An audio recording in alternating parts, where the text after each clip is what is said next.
For more on the issue, we are joined by Gloria La Riva from San Francisco. She is the coordinator of the Cuba and Venezuela Solidarity Committee in the U.S. Thank you so much for joining us. This isn't a new problem. Access to clean water in Venezuela is a long-standing issue. It preceded Hugo Chavez's government, but the problem has intensified under Maduro. Why do you think that is? I think that the main problem for the lack of sufficient water supply to people's homes is these sanctions that the U.S. has imposed and tightened very greatly since 2016, and especially during the Trump administration.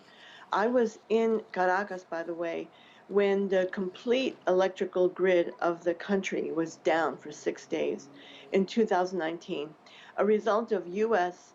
Sabotage. And in that time, when you don't have electricity, you don't have water. So the whole country was without supply.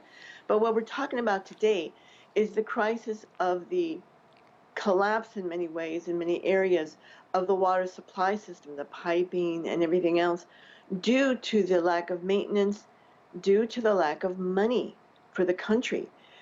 More than 99% of the country's traditional income from oil has been stopped by the U.S. seizure of Citgo properties in the United States, one of their biggest sources of income, the freezing of their gold assets in London and Portugal due to the U.S. sanctions.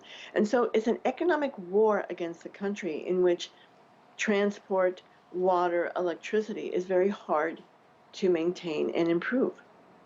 And at least half of Venezuela's population lives in poverty, to your point. Only 27% of those homes there have water pipes with 24 water service, according to one nonprofit on the ground. 5% never get any water at all. Is there an infrastructure failure, in your opinion? Well, I'm not sure about the 27%, only 27% getting water all the time.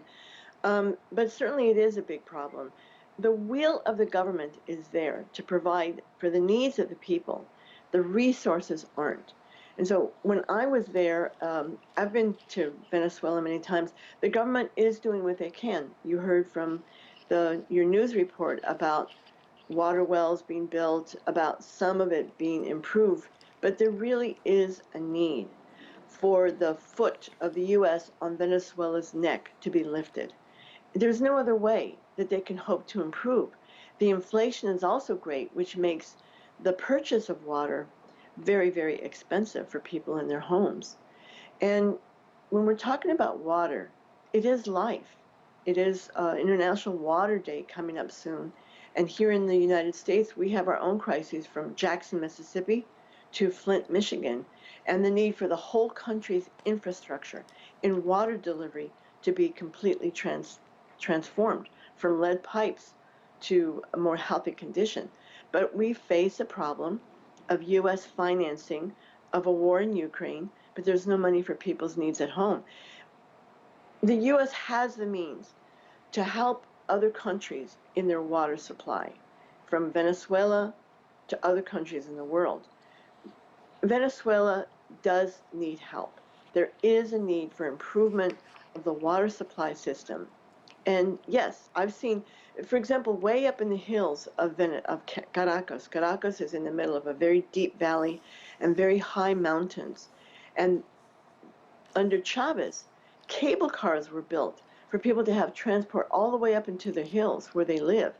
Almost 4 million homes have been built in Venezuela since Hugo Chavez, since his presidency, and now under Maduro. That meets the needs of 16 million Venezuelans in a country of 30 million. So the will to provide for the people is there, but the resources, as I said before, aren't. All right, and water scarcity is a growing problem globally as well. We'll have to leave it there. Thank you so much, Gloria La Riva, for your time today. Thank you.